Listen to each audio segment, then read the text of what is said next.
Good evening and welcome to the Jungle Gyms podcast. I'm your host Gavin, and today is Tuesday, the 21st of September. We're doing the weekly roundup tonight, and joined by Paddy and McGinty. How you guys doing? All good, my friend. How are you? Not bad, not bad. It's a Tuesday, a very unremarkable day. But I'm doing all right. McGinty, yourself? Yeah, all good. It's a lot of news, a lot of things have happened in the world of Celtic, so glad to be back on another podcast and get diving into this. Ready to get jiggy with it? Getting jiggy. Yeah, that's an old school one. Is that Will Smith back in the 90s getting jiggy with it? It probably was, aye. It was me back in the 90s. Nah. Aye. Right, okay. First thing we're going to do for the weekly roundup is just kind of talk about general chit chat for Celtic, stuff that's been announced today, and moving on to the Dominic McKay, chief executive, who has departed Celtic. Everybody knows about that, but we've not actually had the time to discuss it, but we certainly need to talk about that. It's not old news for me, it's still current news, still a lot to get through with that. And if you didn't know, it was Henrik Larsen's birthday yesterday, so we're just going to talk about Henke and pay a wee bit of homage to him over his career at Celtic and what happened after when he left Celtic Park. But first and foremost, we had, I guess, a bit of good news. Celtic have actually made the first step in getting in a member of staff for a change, and not a player in terms of our recruitment. So we've got a guy called Anton McKellen. Is that his name? Macklin? Fucking hell. The director of sports science. So, we've got someone, McGinty. I know that you put a lot of stock into this, not that your faith is misplaced, but that's different from a director of football, I imagine. Yeah, very much so. So you're looking at the head of sports science at this point, so very much about fitness, reconditioning, training, getting people up to match sharpness. Stuff like that. Maybe not fully into nutrition, hopefully that would be someone different per se, a kind of more specialist subject. But yeah, he's very much going to be focused in that realm of getting the players up to full fitness to be able to play 2 games in a row, sort of thing, 2 games in a week. Make sure that we're not burning out after 60 minutes. Get all the data from all your heart rate monitors and stuff. He's going to be looking into all that kind of stuff, hopefully, and getting our fitness back up to top shape. Judging by the guys, I mean, let's not beat around the bush. Does anybody know who this guy really is? Probably not. But let's have a quick look at his CV. The biggest standout for everybody is going to be 10 years at Tottenham Hotspurs between was it 2008-ish? No, 2011 to 2018. It looks like he was there sometime in that kind of realm. He's there at Spurs when they've been kind of creeping into that top 4, top 6 kind of position. So definitely when Spurs have been on the up and getting a lot more professional and getting into the Champions League on a regular basis. So he's got some good experience. He's been around some good players and good managers who have said a lot of good words about him. Pochettino and Brad Friedel for 1 and 2. Is he Glaswegian? He's from Scotland. Can't tell for sure if he's Glaswegian. And he gravitated into London. That's all right. That's all right. Yeah, gravitated towards a Premier League club. Aye. But it looks like he started at Queen's Park, moved on to Hibs in the kind of early to mid 2000s as kind of like academy coaching before he made his way down to Spurs. I think he was headhunted there. Spurs for, as I say, about 10 years. Moved on to New England Revolutions with Brad Friedel, who's obviously been impressed with him at his time in Spurs. Took him over there as an assistant coach. From there, he came back to Bradford City. He was interim manager, coach at Greenock Morton. It looks like on paper that kind of coaching side, management side hasn't worked for him. And judging by going to Celtic now as heads of sports science, that's much more in line with what he's doing at Spurs. So hopefully it's back to what he enjoyed doing most for a solid decade. Well, it's good that we've actually finally identified somebody to come in and fulfil that role, because when you looked at the kind of transformation of our players in the squad when Brendan Rodgers brought in Jack Naylor, you know what I mean, it was night and day. You had guys like Forrest who were perennially injured all the time. They were getting fitter, they were getting stronger. You seen Kieran Tierney, he started out quite kind of slight, if you want, ended up really bulked up, but the fitness levels went through the roof when Brendan Rodgers brought in Jack Naylor. So obviously Jack Naylor went to Leipzig, I think it was 12 weeks ago. June sometime, so, aye, so we've been without somebody in that position. I think John Curry's kind of been juggling all the kind of fitness roles just now. So that's going to be good when you look at the the type of football that Ange wants to play. You know, kind of most quick certainly, moving. yeah. If you look, as you say about James Forrest and Tierney and stuff like that, I think it's actually going back more to Ronnie Dyle's second year. I think he put Forrest on like a specialist training fitness program and stuff like that. Guys like Anton McKellen, who's going to be a head sports science, he's going to be a guy very much involved in the scientific way of getting these fitness levels back up. So there's people struggling. Mikey Johnson, hopefully this guy is going to be the guy who comes in and says, look, here's your plan for the next 8 months, this is what you need to do. You can only do 45 minutes per game sort of thing, and just ease him back into us, because we're too used to seeing Mikey Johnson coming in and within 3 weeks being injured again by the looks of it. So hopefully guys like this are going to kind of bring their money's worth into the club and understand what's going wrong with some of the fitness issues. That said, can I just point out how good Tommy Rogic has been this season, and that he actually is playing 90-minute games of football. He played 2 games for Australia, did he not, through the international break, comes straight in and plays all 90 minutes against Livingston. Who would have thought? Tommy Rogic. Aye. And that's without a sports scientist or any real fitness coaching. Well, hopefully with that structure of the sports science. So you said we already had the guy and he went away to Leipzig, yeah. Yeah. And now we've got in this new recruit. So hopefully he's going to keep some continuity with that. And like as Al Pacino said in that NFL movie, Any Given Sunday, it's a game of inches. So although some people might have that kind of old school mentality, well, you just eat your porridge in the morning and you'll be fine for a Saturday kickoff. It is like trying to kind of get those extra inches nowadays, and like, if you can eke out that extra 1%, 2% out of these players, then it's all the more important, and it's modern day football. So I think for me, Gav, us guys are always on about the extra inches. You know what I mean? It's never going to be a bad thing. But that's you the have end. to make do with what you got, though, at the end of the day. Aye. Listen, more so the fitness guy coming in, sports science guy. I'm wanting to see him coming in with ideals that works closely with Ange, because, as I say, he's got that kind of formation and setup where he wants to come out the traps, he wants to attack teams. You can't do that for 90 minutes unless you are super fit. Will be very important. Generally, if you've got a team that's coming out attacking straight away, you would generally see them kind of falter around about the 65, 70 minute mark. So if we can get the fitness levels up and get to a place where we are like machines, like maybe not Ronaldo-esque, but kind of up there, you know what I mean? We can last the 90 minutes, and hopefully even with guys like Rogic who are coming in and playing 90 minutes the new back to back, which is, as you said, McGinn, is kind of unheard of. That can ease that kind of lift. I hopefully can prolong that into the whole season, because again, for me, Tommy Rogers has been absolutely fantastic this season. He always is a quality player, but he's been fantastic overall this season. See, whenever you said that you want us to be kind of like machines, but then you kind of held back, I just had this image of like kangaroo Terminators. I don't even know what they would be like. I'll be back, mate. Mate, you wouldn't mess with a kangaroo. You wouldn't mess with one of them. Like, they're big animals. Did you never see that video on YouTube with I'm assuming it's an Australian guy, and his dog runs away and the kangaroo gets the dog in a headlock? Aye. You just runs to him quick. Well, you just see it, the guy runs on. Obviously the kangaroo's fucking still got his dog in a headlock, so he runs on, he fucking cracks the kangaroo. The kangaroo just stands up, and you see his six pack, no, that is fucking... the kangaroo took that punch very well, man. It did. And he just slowly backed off. He got the dog back though.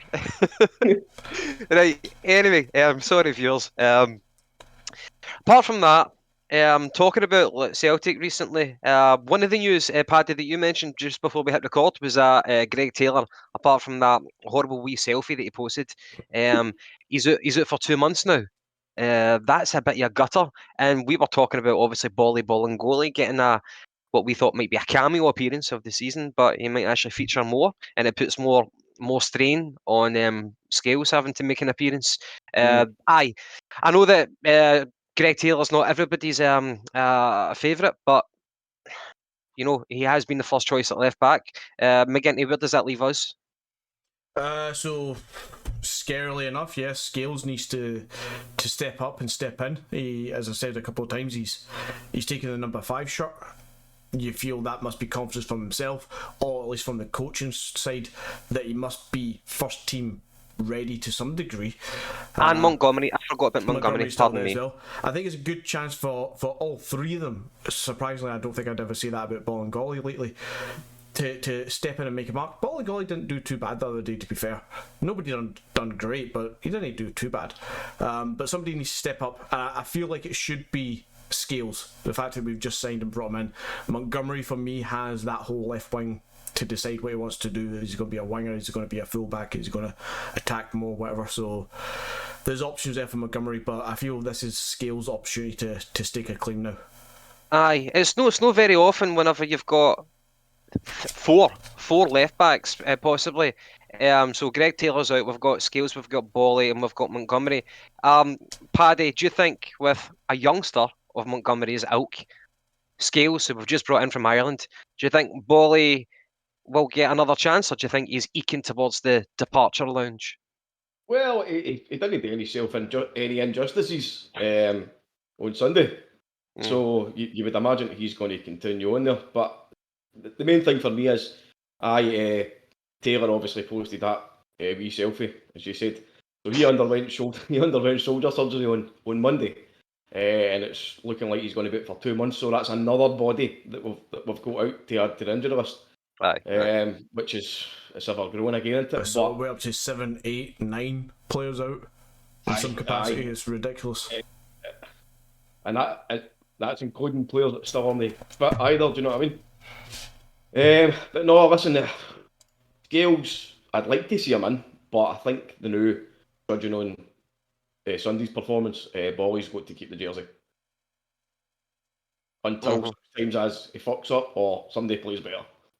Aye, and I know that we don't make it a kind of our bread and butter to talk about rumours, but I heard that another wee rumour that we've got a mole in the dressing room. There was a thing that leaked out that Giakoumakis, in fact, even McCarthy's been struggling with training, at the pace of training, and that Giakoumakis, he's nowhere near up to scratch with the play and training.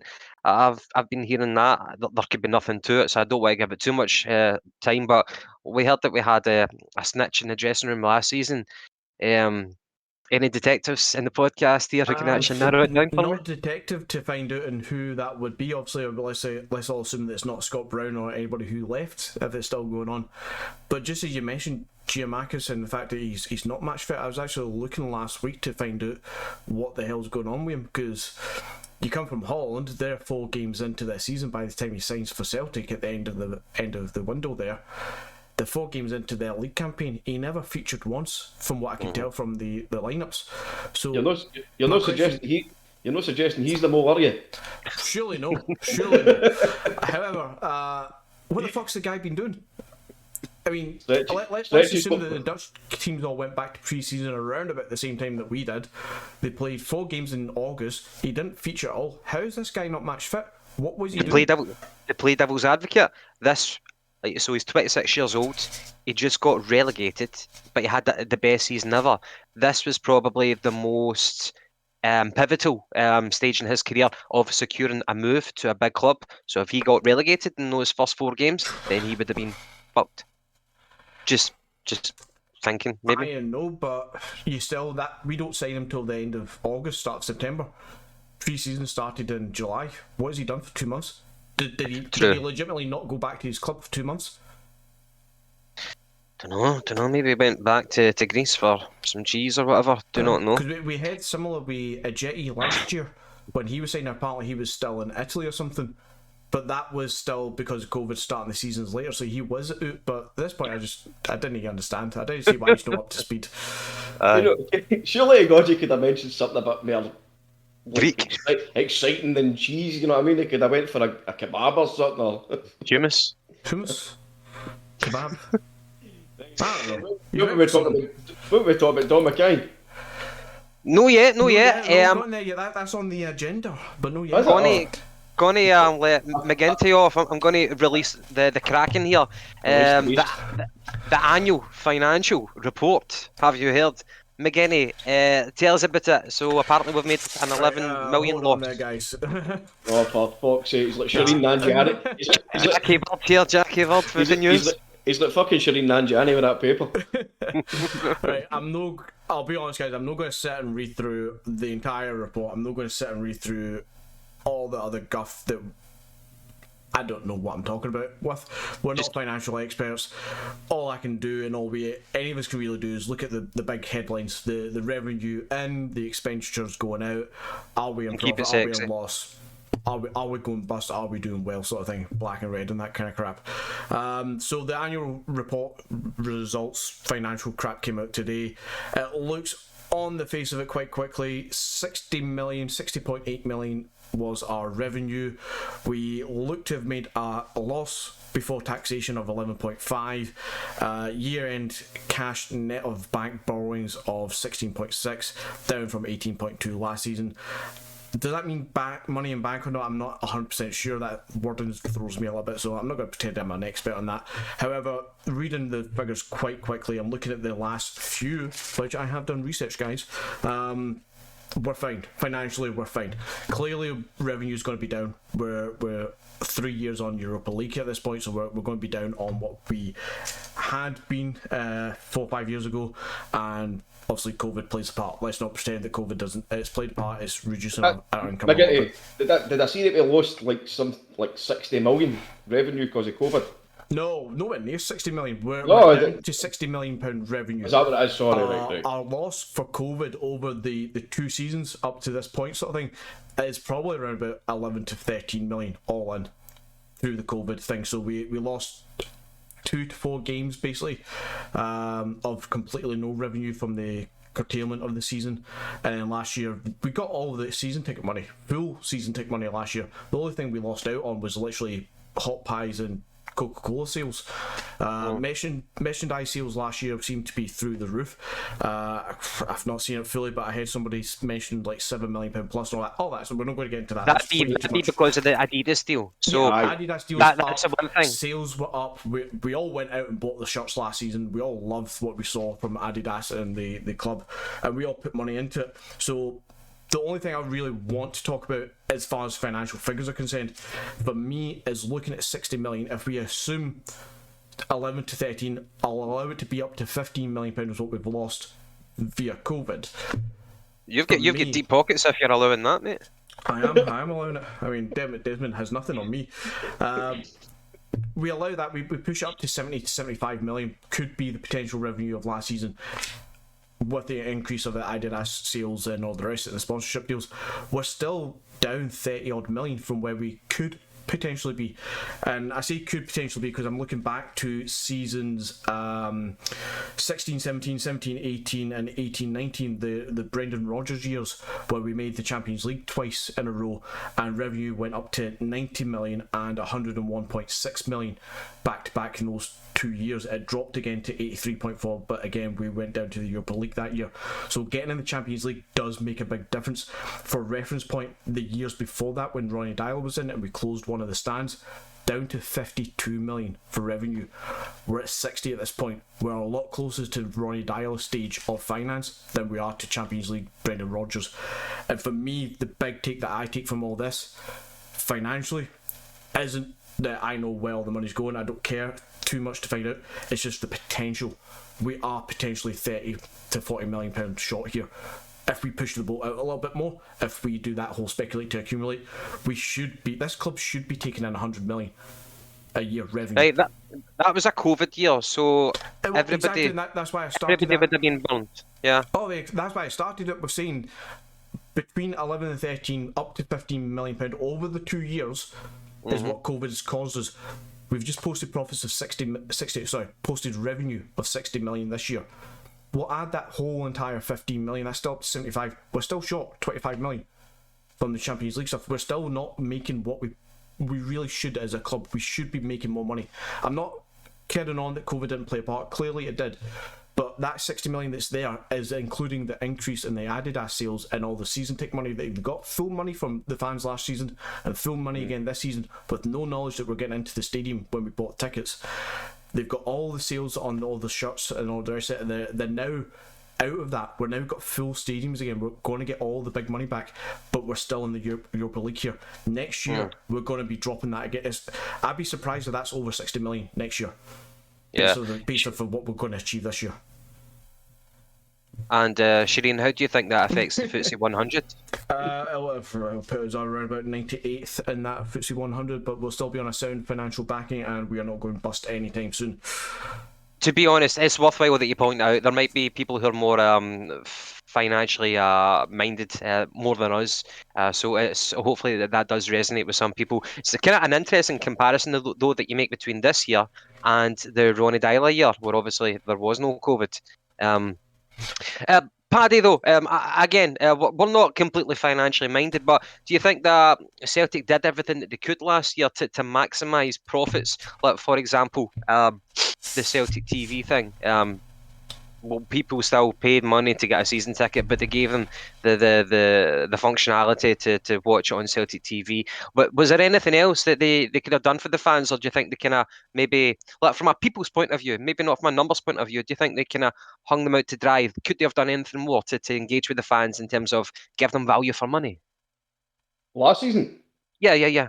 Well, last season was horrendous in terms of fan engagement and like your board speaking to your fans, especially when it's been in a COVID situation where the fans were locked at the stadium.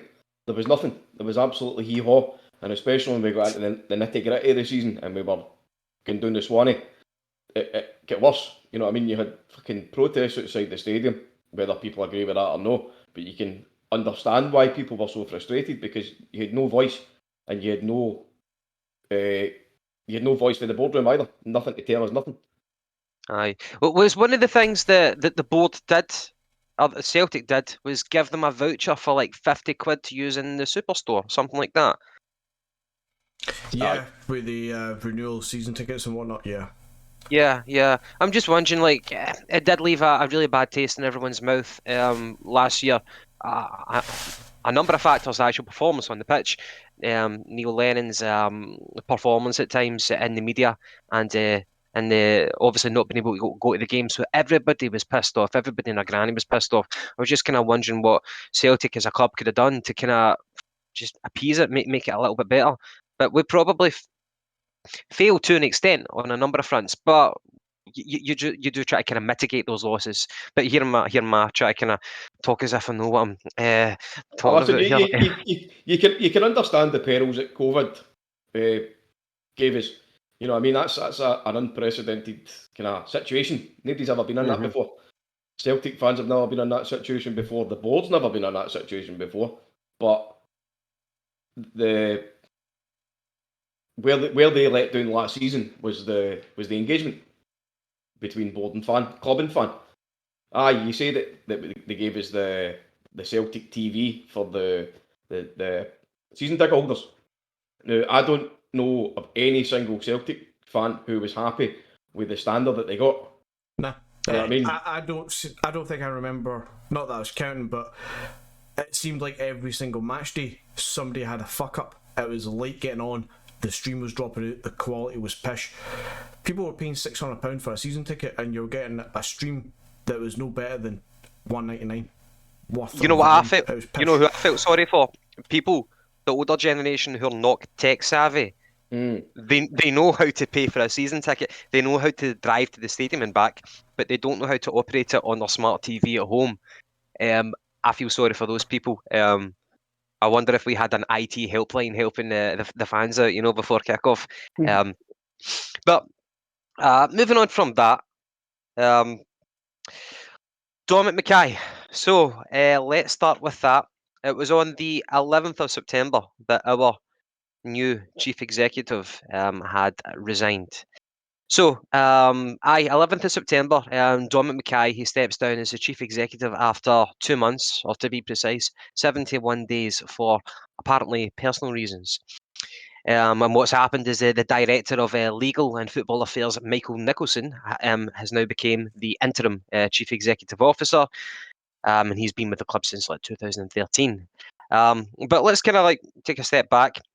So Dom McKay, we as the average Celtic fan never really knew much about him, unless of course you were affiliated with rugby, then you might have actually known about the guy. So he'd been in rugby for 13 odd years, and this was like the dream job for Dom McKay. He was always been a Celtic fan for all his life, so this was the kind of natural step up for him. And whenever it became clear that Lowell was going to leave us, Dom McKay actually handed in his notice, and then he managed to get special dispensation to kind of leave them early to shadow Lowell. So he came in to join Celtic in April before actually taking over the reins full time in July. So the clock was on from July up until the announcement on the 11th of September. That was 71 days in total. Ange, it's we'll give everyone their own airtime here, kind of view air their views on this. But to Ange, for example, he said it was a bit of a surprise for him. He said that his relationship with Dom was always good. He'd always had a good relationship with everyone at the club. And he says that he knows Michael well, Michael Nicholson, the new chief executive, and he's been very supportive of me, and he'll be looking to put his own aspect on things. So it's quite interesting whenever we go back to the first time we really saw Dom McKay at the press conference. So he had the press conference with the actual media, and then he then spoke to the fans, all the bloggers, the vloggers, the podcasters. Don't know why we weren't invited. Um, so it was him, flanked by Ange Postecoglou, the two new pillars that Celtic would have to lead us into a new dawn. And having been unveiled as a man responsible to for calming the storm at Celtic, to kind of give a bit of direction to what seemingly was a rudderless club. He was presented to the media and the fans alike, and he was coming out with words like develop, evolve, enhance, modernise this football club. And that was resonating with a lot of fans, whether young or old, because we've seen 17 odd years with Peter Lawwell, and this was a new dawn for Celtic. It was a terrible last season, a bad summer, and we've got this new guy in. And then after 71 days, it was a subdued departure. It's almost like he wasn't even there. Rumours have appeared to say that he was pushed before he actually, he resigned before he was pushed, and we've not had any confirmation, proper confirmation, from the man himself, Dom McKay, to defend these allegations. And these rumours, I don't think they would have been made up. They're appearing in the media. They might have come from somewhere within Celtic Park. And then, of course, the ambiguous statement from Celtic itself to say that, to paraphrase, that we wish Dom and his family all the best for the future. Why put in the family thing? Because that does leave a question mark. Did he leave because he wasn't good enough for the job, or did he leave because of personal tragedy, some sort of circumstance which we're not yet aware of? So it's very, very confusing. Paddy, I'm going to start with you. What was your reaction to it? Are you surprised? Tell me everything, mate.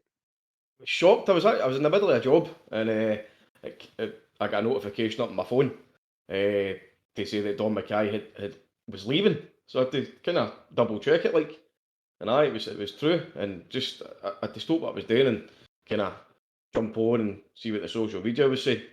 And it was just it was Dom McKay was out. But to hark back to last season, we had Peter Lawwell was the CEO. He'd been there for, I think, 17 years. You said it, Gav.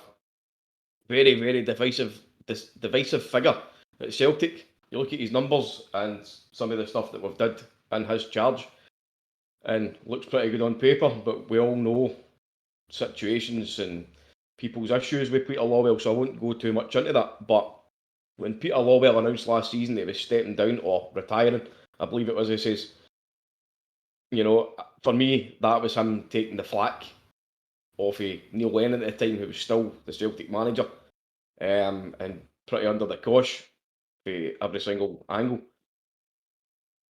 Then you get the news that Dom McKay, Scottish rugby official, was taking over, and again, as you said, who the fuck's this guy? You did your research, and you're like, right, okay. And then you heard that he was coming in early to shadow Peter Lawwell, and you're thinking straight away, right, okay, you're just getting another puppet in the door, especially if he's shadowing Lawwell, who, in my mind, is still at Celtic just now. he's still behind the scenes like one of the guys for Spectre and James Bond or something, lurking in the shadows, still in command somewhere.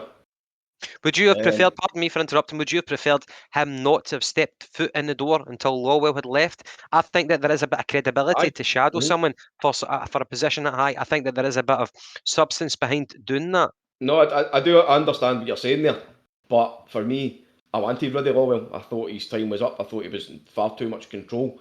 You know, everybody is in the belief that he was a kind of a dictatorial kind of figure at the club, you know, a kind of unofficial director of football. And that's what the biggest issue was with a lot of fans. So when you heard that Lawwell was leaving, you took it. You were quite happy with that. But, aye, so moving on to this season. So Dom McKay comes in, gives us a couple of snippets, and you think, right, okay, this guy sounds not too bad. And then there's a whole carry on with Eddie Howe. Who that was doing to, I don't know. But we can only judge him for what we saw him, and that was when Postecoglou came in, and he had a lot of in-depth conversation with Celtic fans himself. You know, there was the people were saying that Dom McKay's called me up at the house personally to, you know, kind of reinforce his ideas that he's going to be bringing to Celtic, and everything sounded great on paper. I know some people were still pretty sceptical about him because he's a suit, an official, which is fine, which is understandable again. But the guy, to me, sounded positive, you know, and you had the fan engagement at the start, which was something that we did not have last season. And all of a sudden, you're getting guys invited to Celtic Park, your podcasters, this and that, and there's engagement there, and it looked pretty good. And then, as you said, we're talking about what he was saying about, you know, invigorating the club, modernising it, bringing it up to this kind of new evolution level, which it didn't happen. So, for the moment he said that, to the moment that he left, you know, the expectation levels were up there, going to what he was saying. And then every single week they started getting down because you didn't get a director of football and you were still struggling to get transfers in. You know what I mean? And then and we knew that Lawwell was still on the books at Celtic because of the European liaison role that he does have. Well, so he still gets shares in Celtic, hasn't he? So people remain cynical. Take that as you want it. But aye, it was a shock that announced he was leaving. Well, sorry, it was a shock that it was announced that he was leaving. He never announced it. And then, as you say, you seen the kind of ambiguous comments that led to a lot of speculation, a lot of rumours. You know, people were kind of speculating on his health, kind of stuff like that. But we won't go into that because that's obviously rumourville. But and can I say something? Sorry for interrupting. I'm being a pest. Sorry. 23 words from Dom McKay in his statement. Another 23 words from Ian Bankier, our chairman. 23 words on Dom McKay. And then after he does that, he then goes on. He all of a sudden becomes loquacious. I'm talking about Michael Nicholson, the new CEO, saying that he's a team player. After all that fanfare, you know, 23 words on the guy, and then he talks about the new guy. Celtic fans need more than that. Exactly. We definitely need a lot more. So the only thing that we can do now, without spreading rumours, the only thing that we can do is speculate. And you've got to imagine that if this guy's coming in saying that he wants to reinvigorate the club, he wants to modernise it, he wants to bring this into this to the back room, you know, we've still got the old guard there, and we've got a member of the old guard who's obviously took over McKay's position, who's Michael Nicholson. Is that his name? Right, I don't know the guy, never heard him before, but he's apparently got the backing of the Celtic board. The club's in good hands with him, apparently, according to Bankier. So you can only put two and two together. Whatever number you get, it's up to yourself. But for me, it's almost as if this guy's come in and he's tried to change things, and it's just not happened for whatever reason or another. And he's either been that pissed off, or the board have went back to him, do you know what? No, we don't want you here. Aye. Mm-hmm. For me, that's exactly it. I think there's a lot more's been happening behind the scenes before now. There's rumours even while he was shadowing Peter Law, and it's just rumours. And at the time, you totally dismiss it, but now in hindsight, you think back. There's rumours even at the time when he's shadowing that he was thinking about, fuck this shit, it's no for me, this isn't right. Peter Law was still not, I know it sounds daft, but when you start to slowly think of it, is it really? No, I'm just looking at how corporate and how formal the guy looks, and him saying "fuck this shit." Yeah, well, listen, probably in a bit more elegant way of putting it. Mate, you see it in ordinary walks of life. You know, you go for a job, you're headhunting for a job, and you get the sweetener, and you get told this is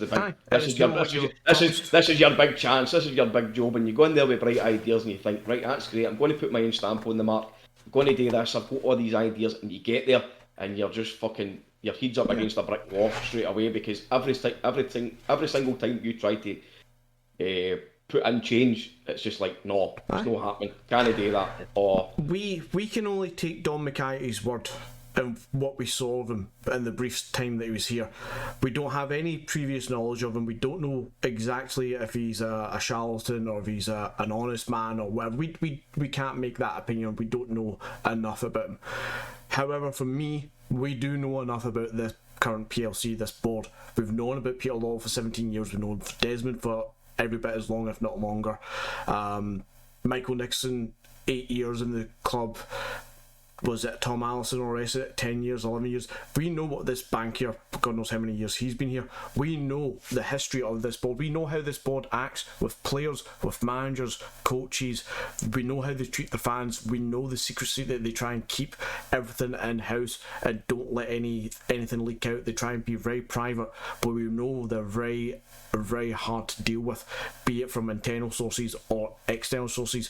This window alone, we've heard we've heard actual people from other clubs saying how hard it was to deal with Celtic with transfer dealings. They were going weeks without replies from emails, and when they did get a reply from an email about players that we inquired about, it was from somebody else in the hierarchy. There was no coherent communication. This club deals with shit in a really backwards way. I would not be surprised to find out that Dom McKay came in, and as I said, we can only take him at present at his word.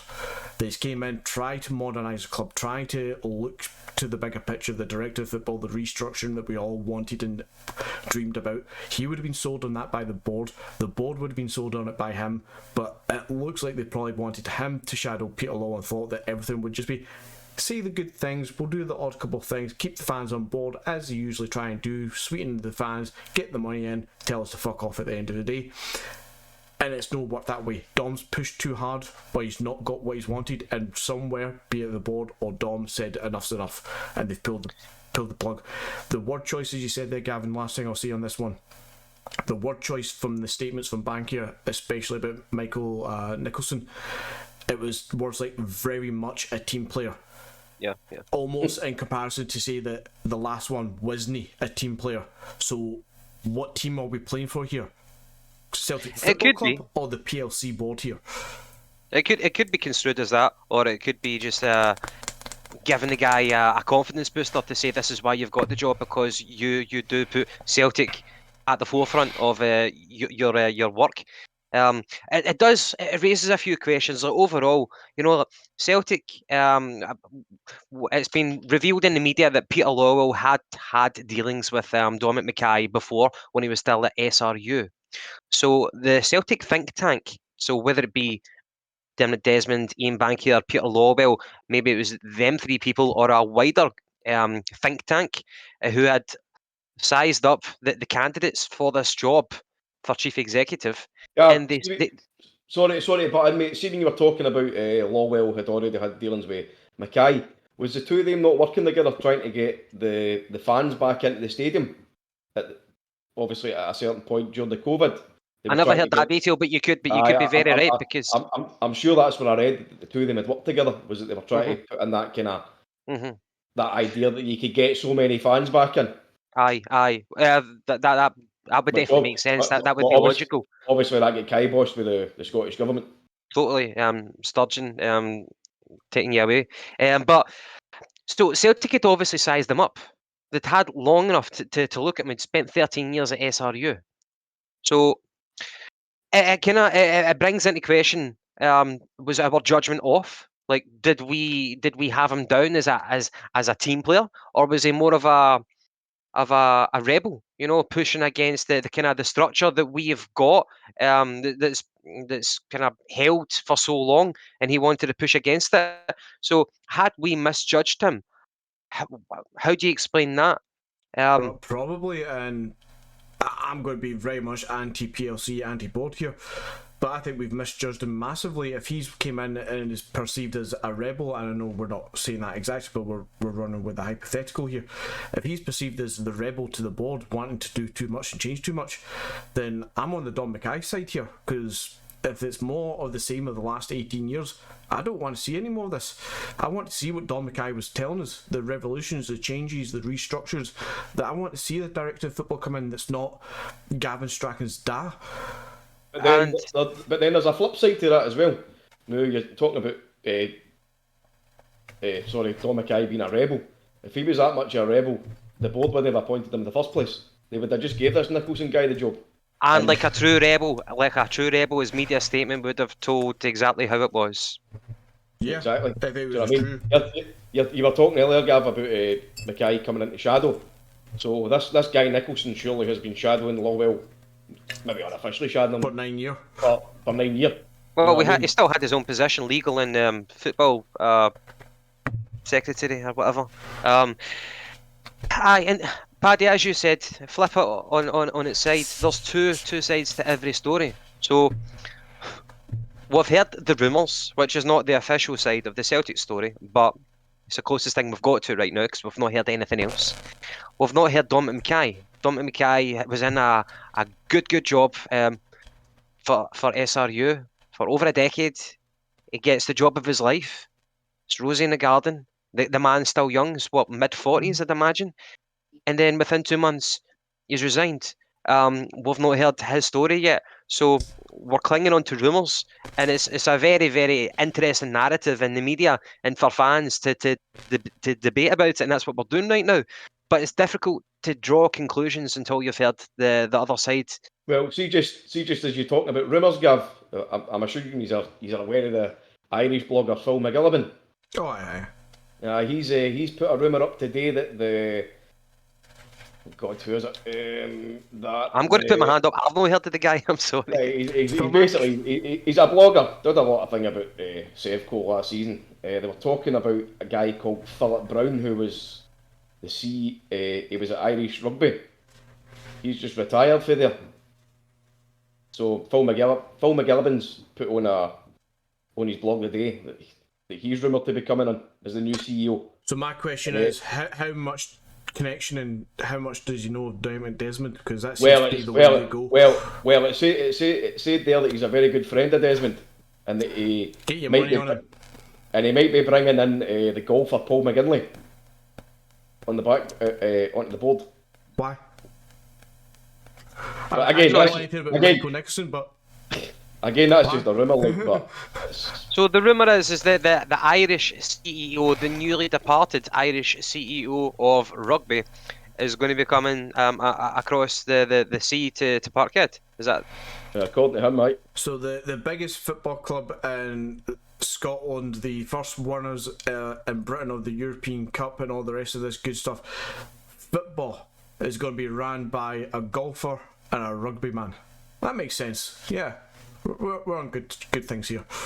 Do you remember years ago, right? I can't remember exactly what year, right, but it must have been in the 90s, 2000s. What about Judy Murray? She sounds like a better candidate than these guys. Fuck it, a little bit of tennis in there as well. Fuck it, why no? Get Andy Murray in. Bring Andy in as a fitness coach. Do you not remember that the guy who was in charge of the England rugby? Clive Woodward. Clive Woodward. Do you not remember that he ended up at Southampton? Yeah. I read about it. I read him as the technical director or something, and it was just an absolute disaster. I read Harry Redknapp's autobiography, and he was talking about that. He said that it was Milan Mandaric who was the chairman of Portsmouth at the time. Check the knowledge, man. I don't know where this is coming from. And in theory, it seemed like a good move, but practically, it just didn't work out. It was more about like sporting inspirations that he was trying to kind of encourage. But yeah, practically it didn't really work out. So and the media loved it. I just remember him saying something along the lines of, you look at Johnny Wilkinson's performances for England and he can bring this to Southampton, and it just reminded me of a comedian Lee Mack's joke about Johnny Wilkinson. A man so manly, he's named after two of the manliest things out, a Johnny and Wilkinson's sword.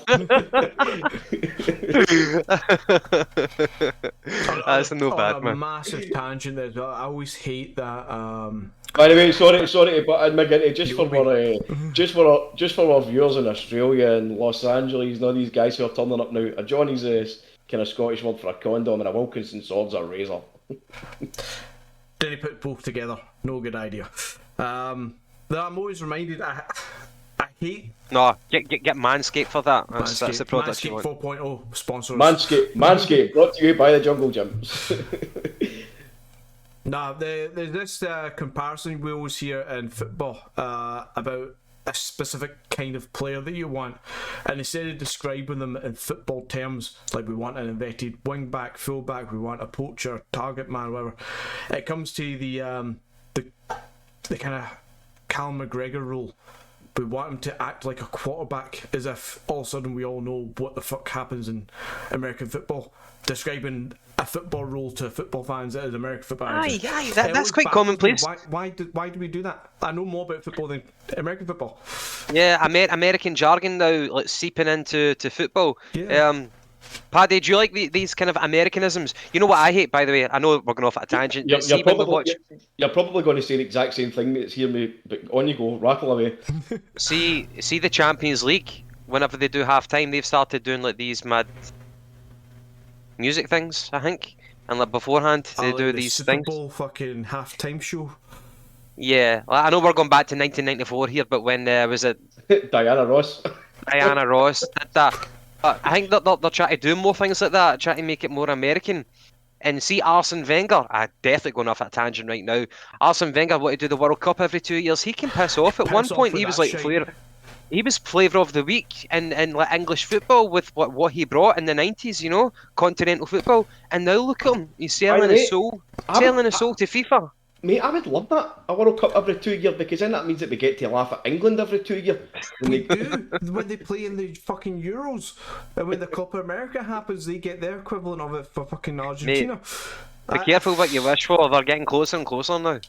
But we've got the Italians to say thank you. Aye. Right, guys, I do love going off at tangents, but we're going to bring it back to a topic that we had actually planned to speak about, and that is Henrik Larsen. So yesterday, Monday the 20th of September, that was him, 50 years old. Paddy, how does that make you feel? Does it make you feel old? Oh, it makes me feel emotional, mate, thinking about Henrik. What a player.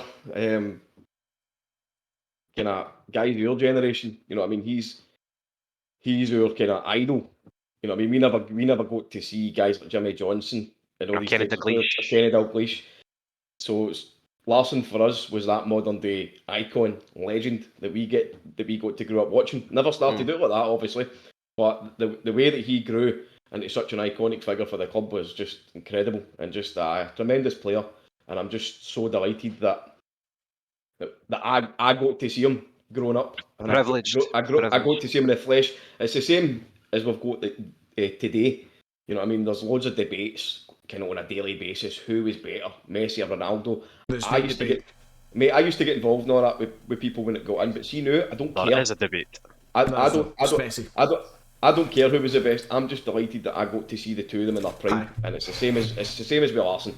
You know what I mean? It's similar with players like Ronaldinho and stuff like that. Seeing them at Celtic Park, no many people get to see that. Okay, maybe 60,000 people get to see it, but it's seeing these guys in the flesh through this years. I've seen, as you say, Messi, Ronaldo. We've been watching them on TV for the last fucking 15 years. Being able to go to Celtic Park and watch Larson and I saw every part of his career at Celtic Park. I think obviously his debut was not at Celtic Park, but his infamous debut where he does the unfortunate pass to Charlie, was it? To the leg break against, was it Bodo? Was it Leon? It was on the French team. Leon. Through that as well, and I remember watching that, and the heartbreak at that point was like, oh fuck, what we're going to do.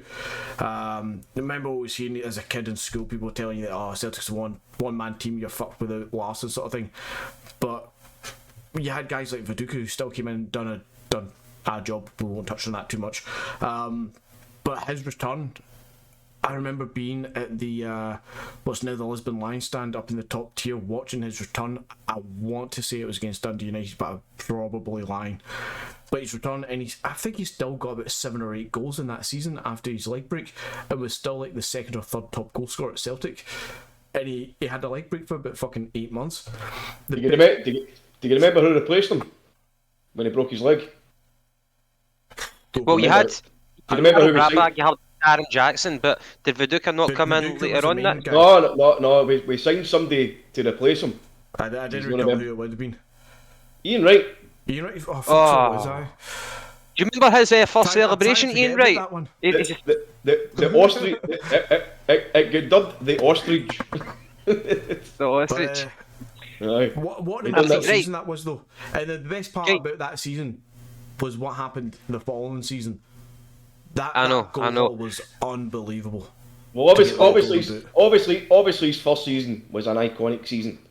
Gav, I'm sure you're going to tell us about that one. Aye. Well, first off, I wanted to kind of put it in perspective, and then we can talk about outstanding seasons, which is the game against St Johnstone. But Henrik Larsson, 50 years of age, but just to kind of put it into perspective, he started off at Helsingborg, and then he got his move to Feyenoord. It didn't work out with Feyenoord. By the way, see when he made his league debut at Feyenoord, he came on as a sub. It was like a 1-1 draw to Vitesse. Guess who he came on for? Oh, Reggie Blinker. Reggie fucking Blinker. Reggie Blinker. That's right. I remember obviously watching back videos and kind of Larson documentaries and you're watching them. I think he goes to Hogabog, to Helsingborg, and then goes to Feyenoord. Hogabog, his childhood team, and you're watching him at Feyenoord, and you're watching it, and you forget that Wim Jansen was the manager there. I know. So fortunately, Wim Jansen had the know-how about his release contract. So I think it was like 650,000. It wasn't working out for Henrik at Feyenoord. He was getting taken off at ridiculous times at like the 50th minute, the 60th minute, and even if he'd had a good game, he might not be playing in the next game. He was getting played out of position as well. So for one reason or another, he wanted to leave. I don't think he was settled or his family were settled. And then Wim Jansen, of course, became the manager at Celtic. So we got him for 650. That was in 1997. Did that go to a court decision? That am I right in saying that? There was some sort of legal wranglement that you had to some sort of arbitration or something. Yeah, and obviously Henrik kind of won. Pardon me, won in the end. But 7 years at Celtic, went on to Barcelona, and we'll talk about that later on. What he does at Barcelona, it's just like a fairy tale, isn't it? And then he goes, and continuing that fairy tale, he goes to his boyhood club Helsingborg, and then he answers the call from Sir Alex Ferguson at Man U. He does a wee bit there, and then he goes back to Helsingborg again. And now he's one of the coaches at Barcelona. So a colourful career, ups and downs, mostly ups though. But to go back to Paddy, your first question, his debut season at Celtic Park. McGinty, you alluded to it about the pass to Chick Charnley, and it probably does his head in every time people mention it. But it's people only mention it because it's just ironic how it started off bad, but how far he went. That's the only reason we do it. So Henrik, if you're watching, don't take offence, pal. I think he actually made a comment about that once, and he said something along the lines of, I get all these people come up to me and saying, "What was it like when you passed to Chick Charnley for the opening goal?" He says, well, what about the other 7 seasons of his hair? Do you know what I mean? Aye.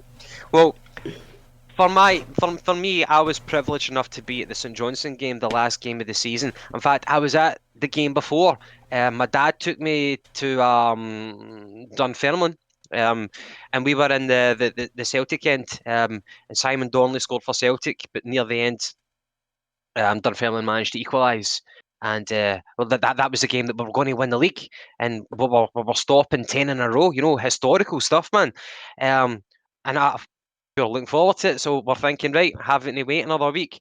Back to Parkhead then, and yeah. In hindsight, you'd want to win the league at Parkhead rather than in bloody Dunfermline. So that's what happened. We back to Parkhead. Celtic, I don't know if it was a Saturday or a Sunday.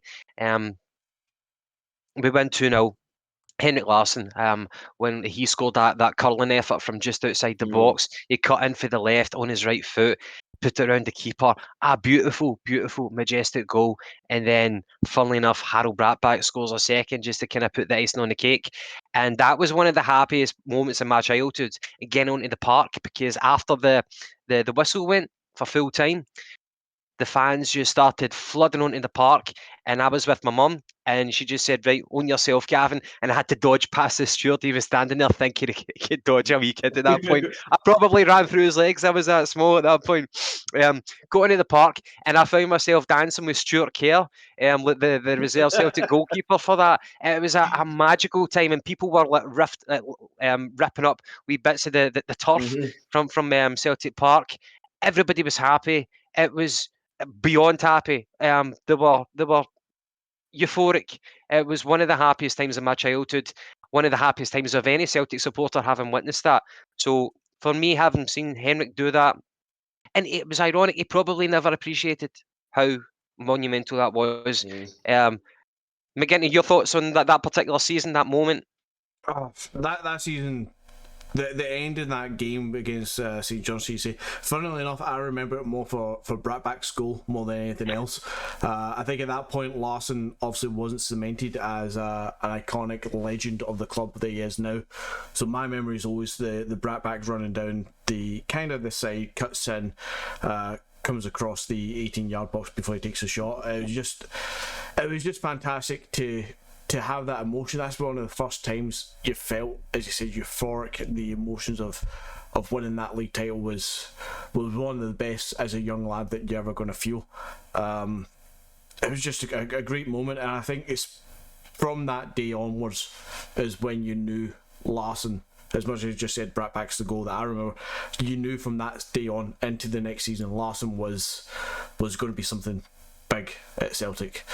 And it was great to be that age. I mean, what age were we at? 11, 12 years old when we were going through that kind of stage, and we watched him until we were well into our late teens.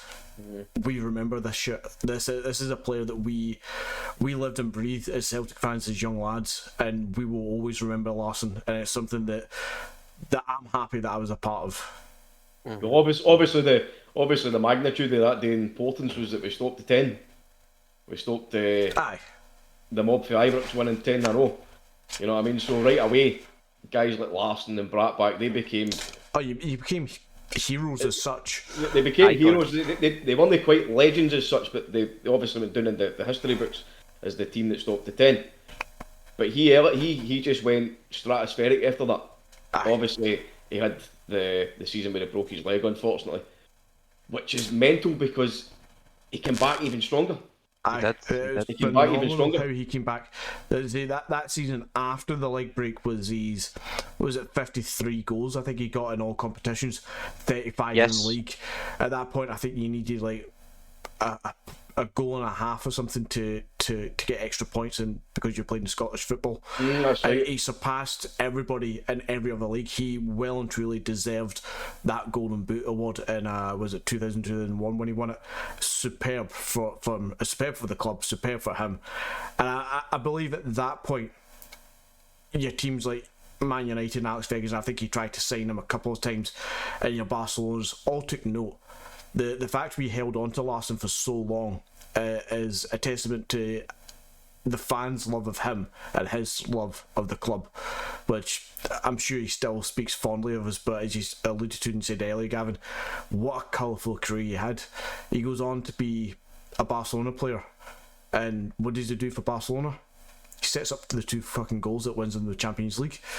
Tell me about that. Where were you for the game? I'll tell you about that. I was in the Strathclyde Union watching that game. So it was Arsenal against Barcelona. I honestly can't and Henrik was on as a sub. Was I with you? You might have been with me in the Strathclyde Union for that one. Time, then it sounds like we probably would have been. But he comes on. He's actually. Can I read you a quote, please? Can I read you a quote, please? Yeah. Hey, I shouldn't even need to tell you who said this, but it was Thierry Henry.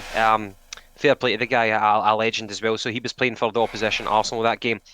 He said, People always talk about Ronaldinho, Samuel Eto'o, Ludovic Giuly. He was a player, by the way. Yeah. And everything. But I didn't see them today. I saw Henrik Larsen. He came on, he changed the game, and that is what killed the game. Sometimes you talk about Ronaldinho, Eto'o, and people like that, but you need to talk about the proper footballer who made a difference, and that was Henrik Larsen tonight. He certainly did. Honestly, for both goals for Barcelona, he was integral in both of them. I don't think he had the direct assist, but it was the pass before. There was one of them, it was almost like a reverse pass that he does down, I think, the left side before the cross comes in. I'm really struggling with my memory to try and remember that, but I do remember that he was not. He was credited a lot. He is credited a lot. You read those words from Henry, clearly he was. But it's not the first thing you notice, because people see the goals going in, they see the ball come in, they see the goal going in, that's amazing. But if you just take it back that one step, both goals, the move and the passes that Larson does is phenomenal. And without that move, the final ball doesn't go in. He definitely played a massive part in Barcelona getting that result. Massive and part. Barca were struggling. They were playing against 10 men by that point, because Sol Campbell scored the goal, for what I remember, and then it was the big Lehman gets sent off, wasn't it? And Pires comes off as a sub, yeah. And they were struggling to break down that 10-man of Arsenal. Paddy, a bit of trivia, see if you remember it. Who scored the winning goal for Barcelona? Balletti. Well done, mate. Well done. On the ball. Aye. Don't ask me who scored the first one, though. I can't remember. Eto'o. Who? Eto'o. Who? I think he's playing you. I think he is. Aye. Right. Aye. So anyway, back to the roll of honour for Henrik Larsen. Hey. 315 games, 242 goals for Celtic alone. At Parkhead, he got 4 SPL titles, 4 Scottish Cups, 4 League Cups. I think it was 4 times in his 7 seasons at Parkhead that he got the top goal scorer in Scotland. I think it was 4 out of 7 years. And obviously, McGinty alluded to, he scored 53 goals in 1 year, and that made him the European Golden Boot winner. Can I just say something though? My first ever memory, it's funny, whenever you start getting nostalgic, you can't stop. My first ever memory of Henrik Larsson was before he signed for Celtic. And I'm actually privileged to remember this, because when you're 7 years, 8 years old, as a boy, there's not that many things that you can remember. But I remember my team was Brazil in that 94 World Cup, when as soon as I saw Romario and Bebeto, I'm like, oh my God, I love this team. And I've kind of followed them since. I know Glory Hunter and all that. But I watched Sweden, because Sweden actually played Brazil twice during that tournament. And Henrik Larsson, although he never played every single game, he did play against Brazil in the opening group stage game anyway. And he was instantly noticeable because of his dreadlocks, and he just stuck out. So that was my first ever memory of Henrik Larsson, and he scored in a penalty shootout in the quarterfinals against Romania whenever they put out Georgie Hagi's team. So he scored in the penalty shootout for that. He never played in the semi-final when Brazil put them out, but then they played in the third place playoff, and I think they played against Hristo Stoichkov's Bulgaria. And in that one, they won 4-0, and he scored a goal in that one. So that was his first ever goal in a World Cup. And over the course of his career, he played in 3 World Cups and 3 Euros. He had 106 appearances for Sweden, and he scored 37 goals. Again, Paddy, fairy tale career, man. What can you say?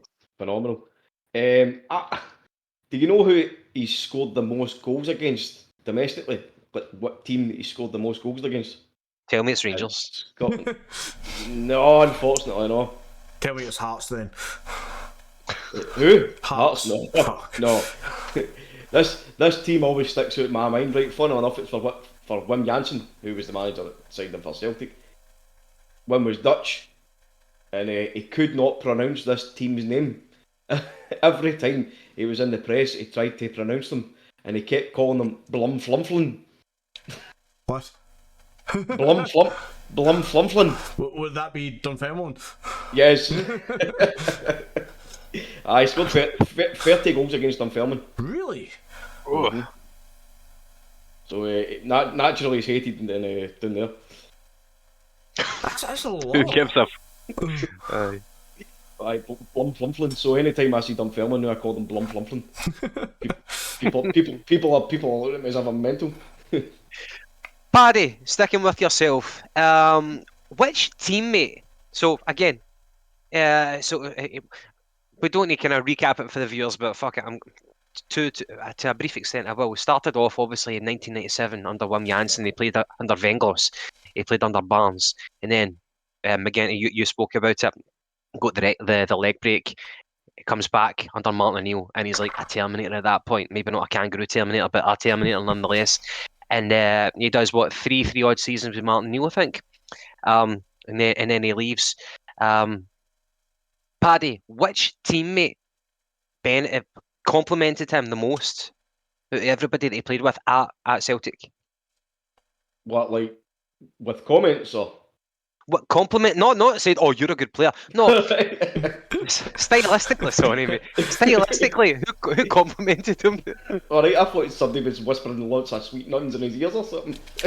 It's got to be Big Sutton, isn't it? It's got to be. They actually complimented each other beautifully because Big Sutton would do all the donkey work, if you want. He was the big, robust centre forward.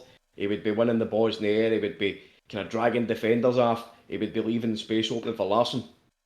But Larson did the exact same for Sutton because Larson's movement allowed Sutton to move about as well and get into the dangerous areas where he scored a lot of goals. The two of them are just beautiful. It's certainly better than Sutton and Shearer anyway, because we all know that he's a wanker. McGinty, could an argument be made for Moravchik? Or anyone that you can think of?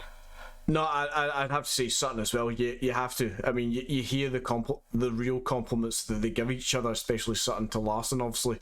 It was a great partnership. It really was. Hartson played quite well with the pair of them as well, but it has to be Sutton.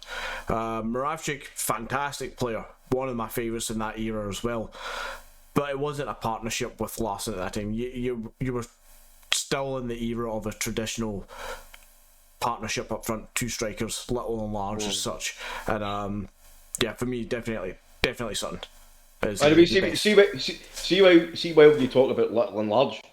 Henrik Larsen has got the best leap I have ever seen jumping for the ball, apart from Ronaldo. Cristiano. That's quite a compliment, yeah. Oh mate, unbelievable! He wasn't that big. I think he was only about 5'11" maybe, and he at times looked as if he was jumping 7 feet in the air. But the best thing about that, wasn't he? Well, as well as how high he was jumping, he actually floated in the air for seconds. Yeah, that hang time. Hang time, aye. Sorry, you're bringing these Americanisms in there. Oh, fuck's sake. By the way, because we said hang time, that's why he called his son Jordan after Michael Jordan. Aye. Yeah, By the way, just something that I was actually discussing with you the other day about names. Do you remember what I says to you about what he could have been potentially called, Henrik Larsen? Good call.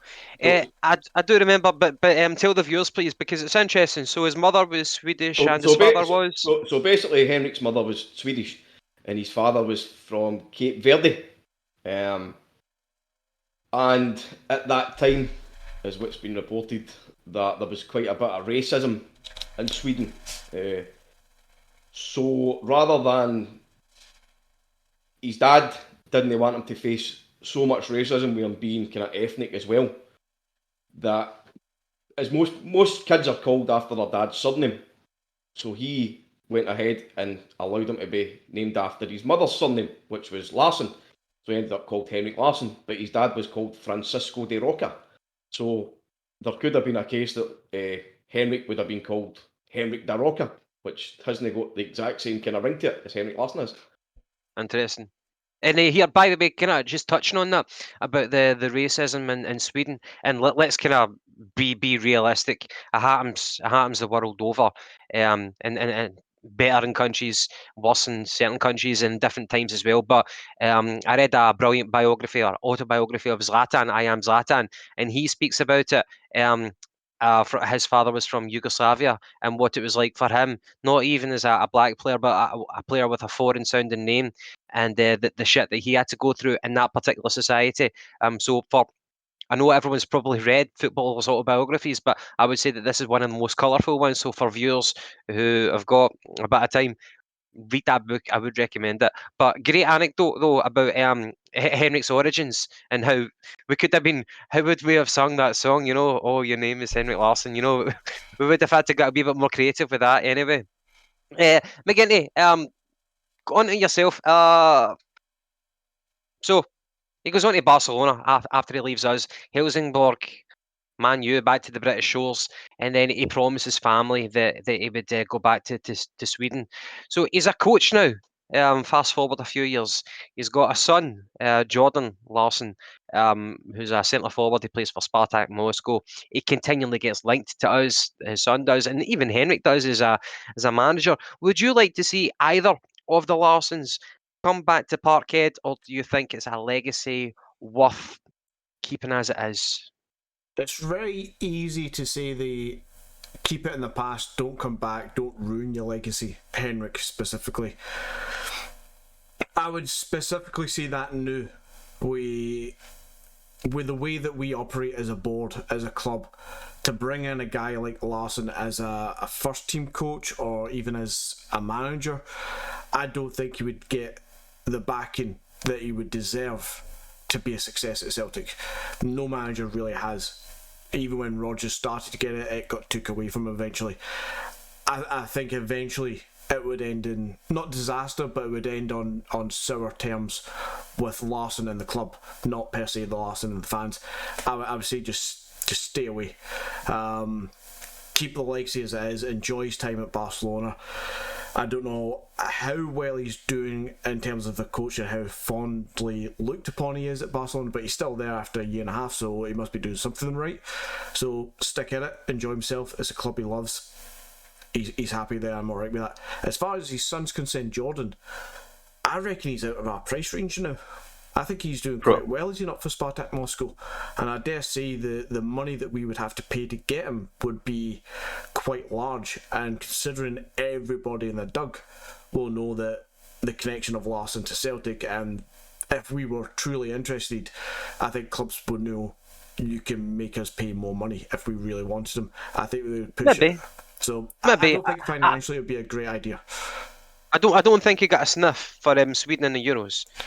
People in the comment section, tell me if I'm wrong. I don't think he got a sniff, but yeah, he has been doing quite well for Spartak. He does look a half decent player, and I hope he has a brilliant career. If I was his father, I would say, don't do what I've done. Make your own path in life and in football as well. He must be still young. He must be still, what, 23, 24, surely? I'd imagine so, yeah. He's too old. So he's still got plenty of years. I mean, Larson was 27 when Larson came to Celtic. So he's still got a few years to get himself to a point where he could have a similar career to his dad. I mean, he's having a good career by all accounts, so bat around.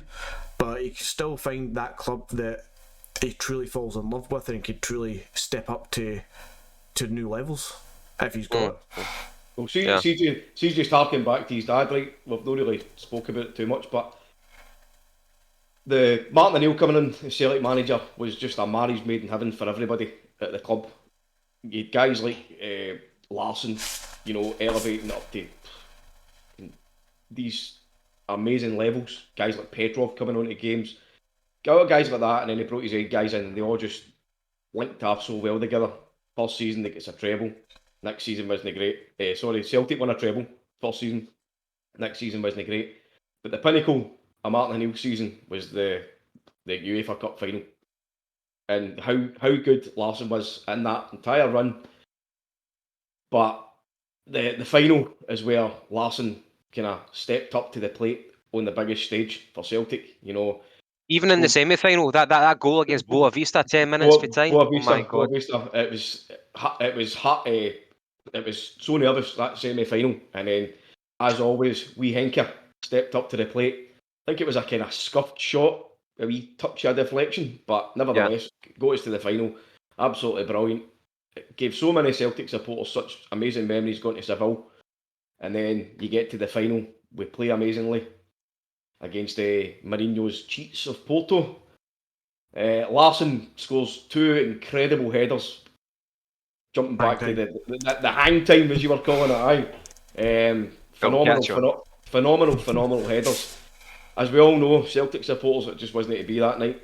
Porto won 3-2, and you could see how deflated he was. Naturally, you would be, but you could see the anguish on Larson's face when he was stepping up to get his losers medal, looking at the trophy. You know, the guy was nearly in tears. But see, just on that note, see when a player leaves Celtic, right? I personally don't really take much interest in them because I only have got a lot of interest in Celtic. I maybe watch a wee bit of football here and there out with Celtic, but I only care about Celtic. And as I say, when a player leaves Celtic, I don't tend to have a lot of interest in them. But see when Larson won the European Cup with Barcelona, mate, that made that. I was so emotional that night. I was so happy for him. He fucking deserved that. Mate, especially since how much service that he gave to Celtic, how many exceptional memories and how many trophies he won for us. It was almost like it's like everything in life just aligned and everything made perfect sense just for that one moment, you know. It was almost like redemption. Do you know what I mean? That he finally got to win his kind of European Cup. And he deserved it. And he deserved it. Above so many people that we've witnessed, like you said, like we don't remember Kenny Dalglish, but we remember Henrik Larsson. But the amount of people who've passed through Parkhead's gates, you know, he's that one person that deserved it above everybody else, and he got that. He got that redemption. He got that redemption. And by the way, kind of building on, it would have been remiss of us not to bring up Seville, but again, highs and lows. It may be highs and lows for us too, Celtic fans. I was at the game at Parkhead when Barcelona visited. I don't know if it was like 3-1 to Barcelona, but I was there when Henrik Larsen he came on and I think he chipped our goalkeeper and then he fed it in. It was a bit like that Di Canio goal away to Aberdeen back in the 90s, if anybody remembers that. It was a beautifully well taken goal. And he never celebrated. Of course, he wouldn't celebrate. And I was at the game at Parkhead, and I felt terrible because there were sections of Parkhead booing him. And yeah, I get it. You know, they're emotional. They don't know how to react. Half the people were silent. Well, I don't know percentages, but some people were silent. I was gobsmacked. But some people were angry and booing him. And I'm like, shut the fuck up. Don't boo him, man. Just don't say a word.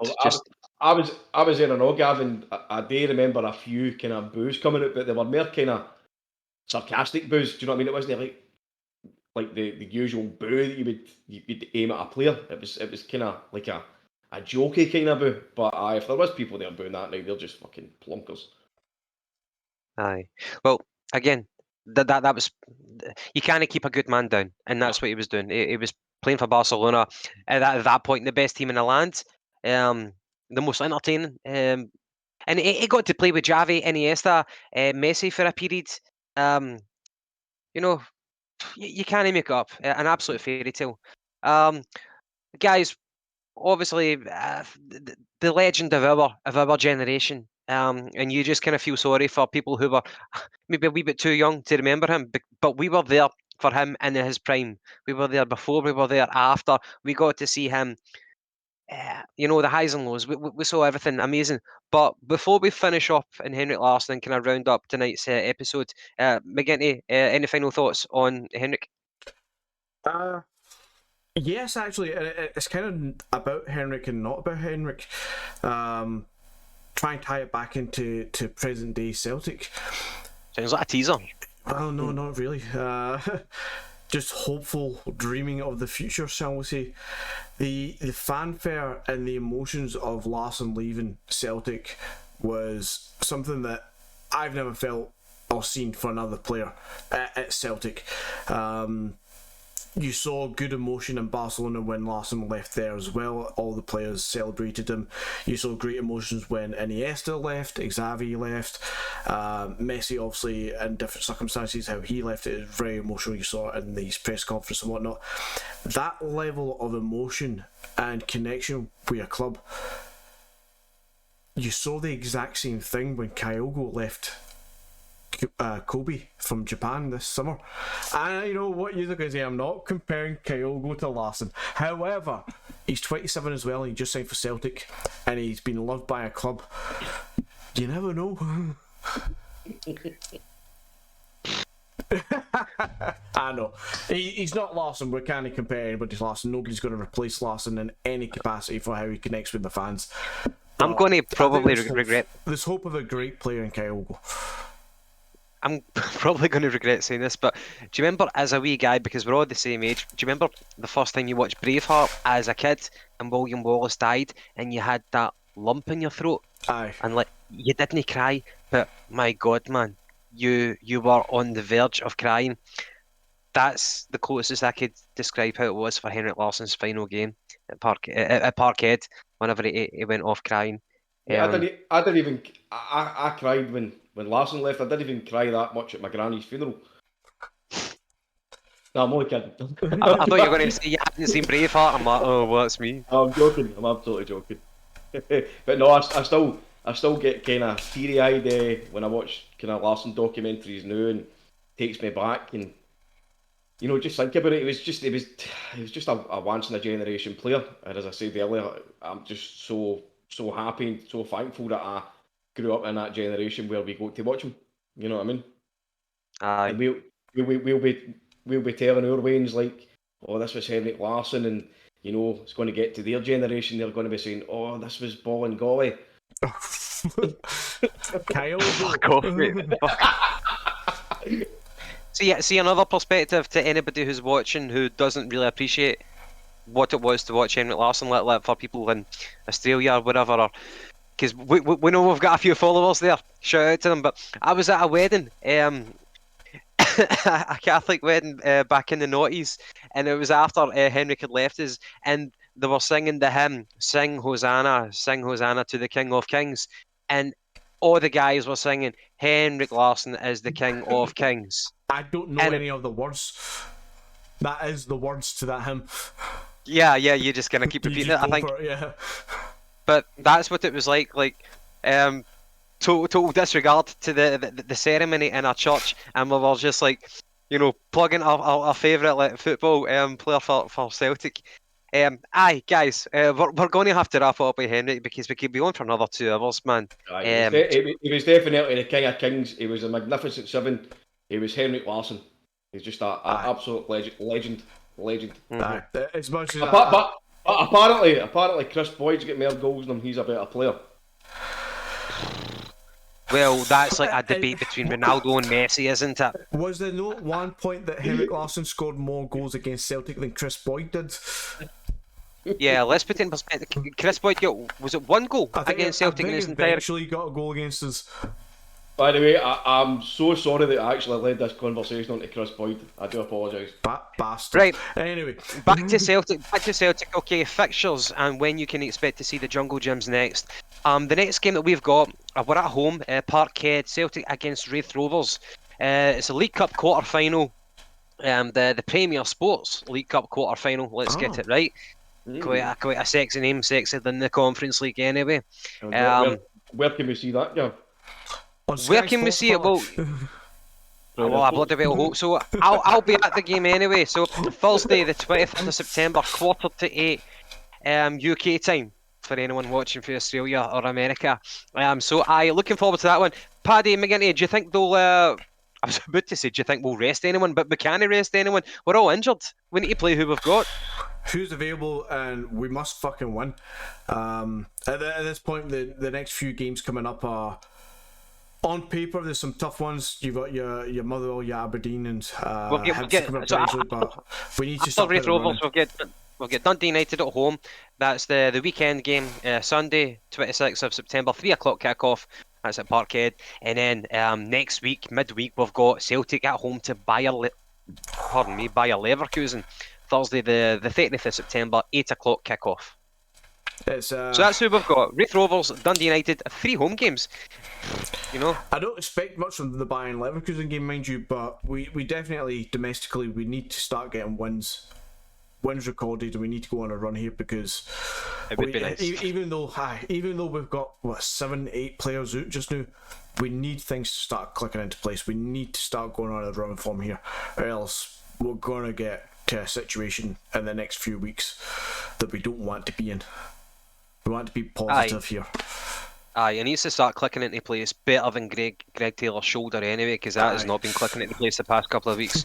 Why does his left foot? Sorry, are you talking about my left foot, like that Daniel Day-Lewis movie, or am I totally...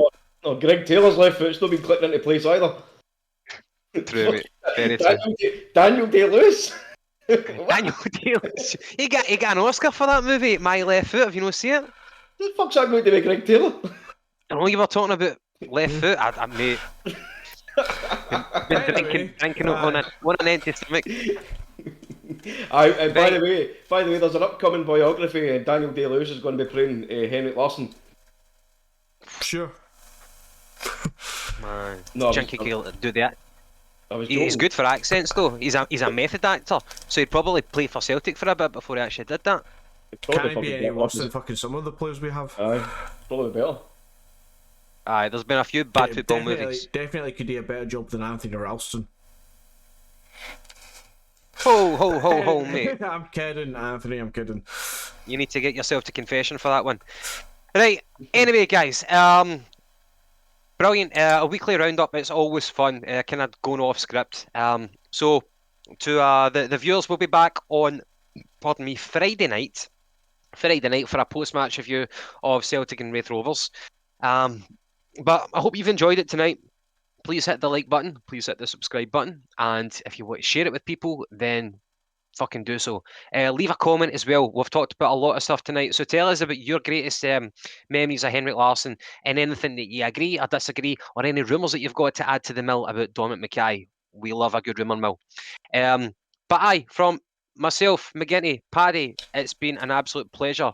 Guys, thanks for joining us, and as always, from us three, the Jungle Gyms, have a good night. Hail, hail.